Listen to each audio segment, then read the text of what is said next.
Olá pessoal, tudo bem? Como é que tá? Tudo bem? Tudo certo? Prazerzaço estar aqui de novo com vocês.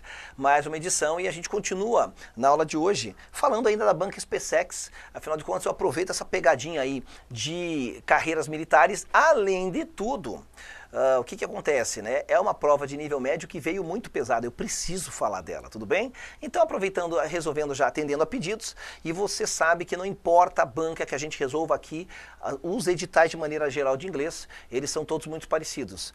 So here I am again to try to help you out with new stuff and for us to learn new vocabulary, for us to talk about new structures in the language, and on top of all, for us to train ourselves on how to do exercises from this institution, okay?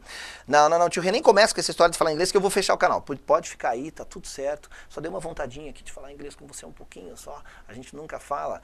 E mi piace moltissimo parlare l'inglese anche. Tipo, esse tipo de coisa. Ça va, très bien? Então vamos lá, queridos. SpaceX na veia de novo. Agora um outro texto, tá bom? Que é um texto que fala sobre o ataque de 11 de setembro. Esse texto é bem comovente e na prova original ele vem inclusive porque ele vai falar de uma nota que uma pessoa deixou, sabe, uma mensagem que uma mulher deixou para o marido dela no momento do ataque no Pentágono, né? A gente sabe que não foram só as Torres Gêmeas atacadas em 11 de setembro de 2001.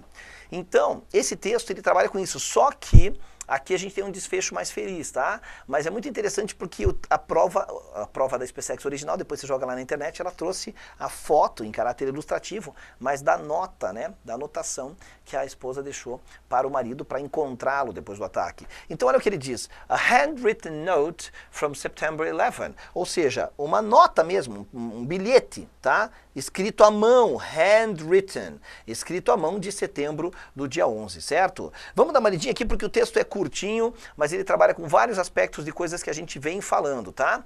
E ele diz assim, ó: In moments of crisis, our first thoughts are usually to get in contact with people we love. September 11, 2001 was a day when many people wanted to know that their loved ones were safe. At 9:37 a.m., the Pentagon was attacked by terrorists who crashed an airplane into the western side of the building. Many people tried using the mobile phones that existed then, but few were successful. Franklin and Daria Gaylord, Frank and Chip, were both members of the Air Force and worked at the Pentagon. Tá bom, ele dá uma introduzida e ele começa falando desse casal aqui, certo? Então o que ele diz aqui para a gente poder começar a fazer essa tradução? Ó, artigo indefinido, hein? Uma nota, ou seja, um bilhete escrito à mão de setembro, dia 11. Em momentos de crises, nossos primeiros pensamentos são geralmente entrar em contato com pessoas que nós amamos.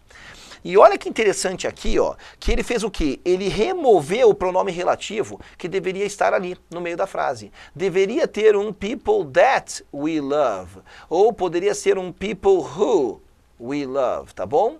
Ou whom, inclusive, com função de objeto.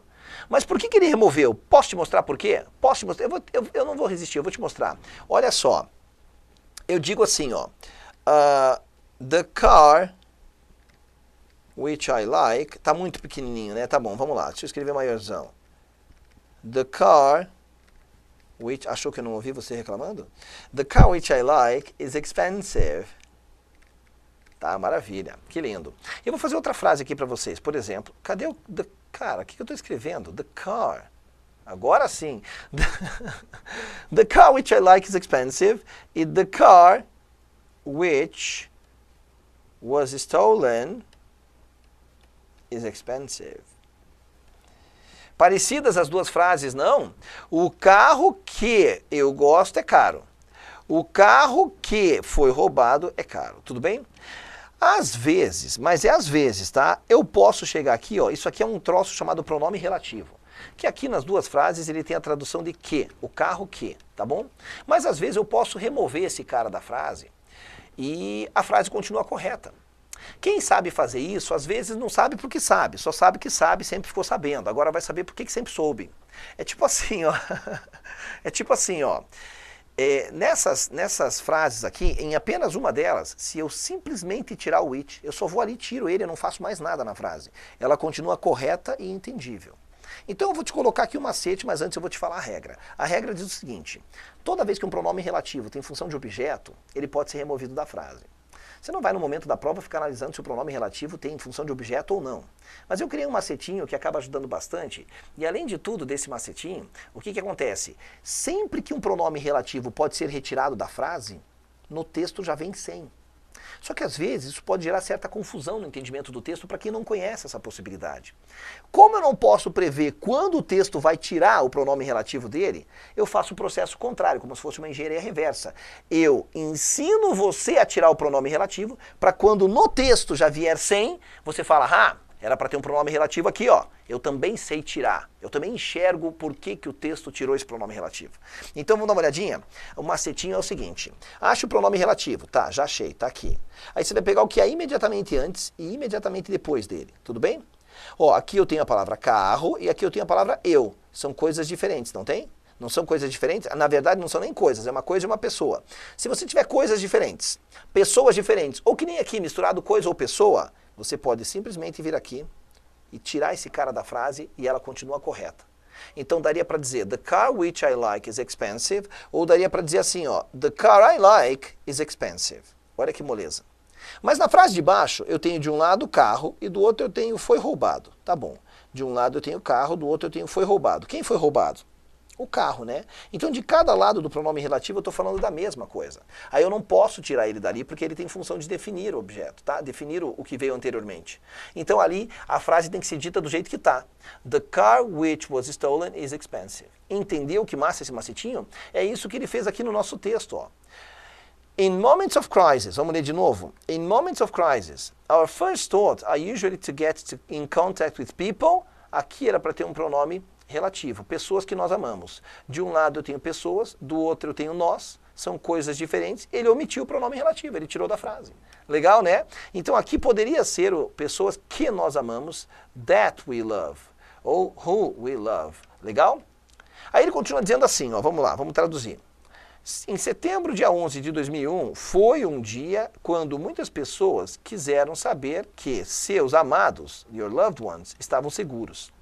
Às 9h37 da manhã, o Pentágono foi atacado por terroristas que bateram uma aeronave na parte, no lado oeste do prédio. Muitas pessoas tentaram usar os seus telefones móveis, ou seja, os seus celulares, que existiam na época, mas poucos, but few, tiveram sucesso. Franklin e Daria Gaylord, ou seja, Frank e a Chip, que é o nome dela, o apelido dela, eram ambos membros da Força Aérea e trabalhavam no Pentágono. Os dois estavam lá. Olha o que ele diz. They worked in different parts of the building and had a previous agreement that they would meet at their car in the parking lot if there were any emergency. Daria was the first to arrive at the car and wrote a note to Franklin saying, Frank, sweetie, I am okay. I'm within my office over by the London B. Johnson Memorial sign. I'll stay there till you come. Love lots and lots, Chip. Frank found the notes and was able to locate his wife in the aftermath of the attack. Legal, né? Eles trabalhavam em partes diferentes do prédio e tinham um acordo prévio de que eles se encontrariam nos seus carros no estacionamento se houvesse qualquer emergência. Daria foi a primeira a chegar no carro e escreveu um bilhete para o Franklin dizendo, Frank, querido, eu estou bem. Eu estarei no meu escritório ao lado da placa do memorial do Lyndon B. Johnson. Eu ficarei lá até que você venha. Amor, muitos e muitos, Chip. Tá? Love, lots and lots. Quer dizer, no sentido de que ama muito, muito. Frank achou o bilhete e foi capaz de localizar a sua esposa no aftermath, ou seja, assim, no resultado do ataque, ou seja, naquela muvuca toda, tá bom? E aí ele termina dizendo assim o texto. What makes this story so interesting is the handwritten note. Today, in our digital culture, we have a variety of ways to let people know that we are safe. Text messages, voicemail, and different forms of social media can be used to get the information out to loved ones. In 2001, when these attacks espaço, the cellular network was still growing and was not as robust as it is today. Cara, aqui, se você parar para pensar, dá pra gente deduzir o que vai naquele espaço. É claro que ele já vai ter uma alternativa oferecendo essas opções. Mas para pensar quando a gente for trazer a tradução, que não é muito diferente de você deduzir vocabulário. Inclusive eu estou tendo um insight aqui agora, junto com você. Quando eu vou deduzir um vocabulário no texto que eu não conheço, é mais ou menos como imaginar que ali tem um espaço em branco e que você tem que preencher com alguma palavra que faça sentido naquele contexto. Cara, esse insight foi muito legal, você acabou de me ajudar a criar um macete aqui, ó, ao vivo, a coisa acontecendo. Porque é assim mesmo, se você vier na tradução ali comigo, você vai ver que o teu cérebro tenta fazer uma sugestão de preenchimento daquele espaço. Que não é diferente de você deduzir o significado de uma palavra que você não conhece, né? Olha que massa! Yes, eu e você tendo insights durante a aula. Então vamos lá, olha só. Olha o que ele diz aqui, ó. O que faz essa história tão interessante é o bilhete escrito à mão. Hoje em dia, em nossa cultura digital, nós temos uma variedade de maneiras de deixar as pessoas saberem que nós estamos seguros. Mensagens de texto, de voz e formas diferentes de redes sociais podem ser usadas para se entregar, ou seja, get the information out significa dar informação para os nossos amados, tá? Em 2001, quando esses ataques ocorreram, quando esses ataques aconteceram, ó, happened, eu vou pôr aqui, quando eles aconteceram, tudo bem? O que ele diz? A rede de celular, ela estava ainda crescendo e não era tão robusta quanto ela é hoje. Nesse sentido de robusta, está dizendo o quê? Que ela não era tão eficaz, né? Que ela não era tão eficiente, é nesse sentido, certo? E aí o que ele vai dizer aqui na sequência, vamos terminar. This letter is just one of the many objects that the National Museum of American History... Peraí, primeiro passo que eu já vejo aqui para deduzir o que vai aqui, ó, é esse since. Since significa desde, entre outras coisas, tá? Mas aqui ele está usando realmente como uma data, então eu sei que este since é desde. Porque a gente já estudou que o since pode significar também por quê. Agora, o que me chama a atenção aqui, ó, é que se ele está usando um since amarrando a uma data, é a palavra desde, que é um caso clássico usado num tempo verbal chamado present perfect. Então, provavelmente, eu vou ter que completar esse espaço com present perfect, que é aquele tempo verbal que você usa um desses auxiliares mais um verbo qualquer na terceira forma do passado, que é o passado particípio, certo? Aqui é mais. Deixa eu tentar fazer esse mais aqui. Isso. Então veja, aqui eu estou dizendo que essa carta é mais um dos objetos que o Museu Nacional de História Americana... O que o museu faz com objetos, gente? Ele coleta, ele recolhe, ele coleciona. Bom, então aqui ó, só pode ser o verbo collect, que no passado fica collected. Mas por causa do since que eu tenho que usar o present perfect, eu vou usar assim, ó.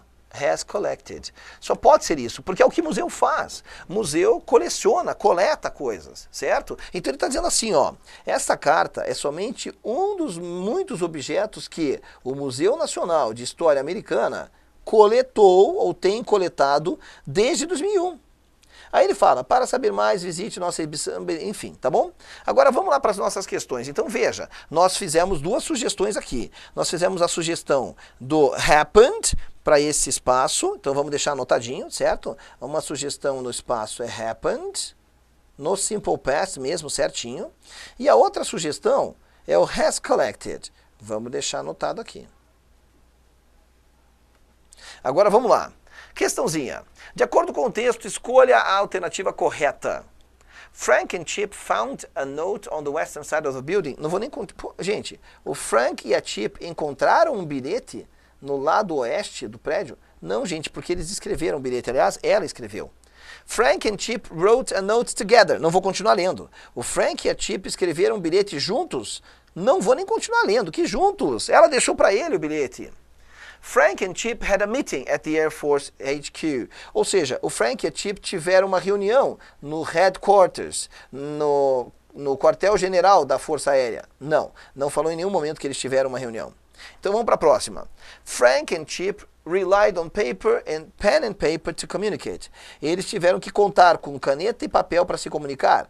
Eu acho bom esse item, até porque ele fala que na época que aquilo aconteceu, as redes de internet não eram tão boas, eles não podiam confiar tanto nessa tecnologia de celular. E as redes de telefonia celular, né? E a última diz que o Frank e o Chip localizaram um ao outro usando rede social, social media. Efetivamente não, a resposta correta realmente é a letra D. Tá certo? Nem foi tão difícil assim, né? Vamos para a próxima? Dá para fazer mais uma. Olha lá, ele quer saber o que é robust no texto. O que é robust?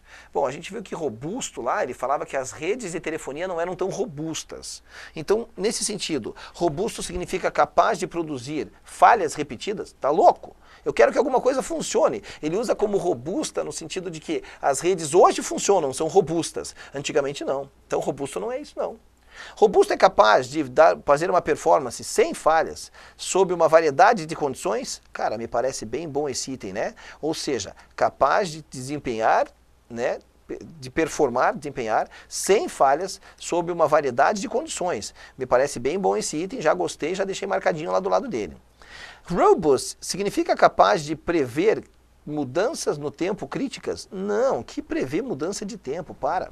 Ou robust pode ser capaz de criar respostas padrões para problemas técnicos. Ele não atrela a esse significado. Robust, na frase do texto, significa funcionar perfeitamente. Ou capaz de fabricar seus próprios componentes. Ah não, essa frase aqui surtou, a correta realmente é a letra B. Às vezes o examinador dá uma piradona aí, mas ele começa a usar, às vezes, vocabulário que a gente não está acostumado, tá? E olha lá aquela que a gente havia resolvido, quer ver? Olha aqui, ó. Ó, a gente ficou com happened e com has collected. Bom, onde é que a gente tem isso? Ó, happened, cuidado que aqui é have collected, e has collected, resposta correta realmente é a letra D. Tá certo? Mas aí a gente havia deduzido e, para minha satisfação, ficamos por aqui com mais um texto bem exigente e que prazer o meu poder compartilhar um momento de insight que eu tive uma sacada junto com vocês. Que preenchimento de lacuna não é diferente de dedução de vocabulário.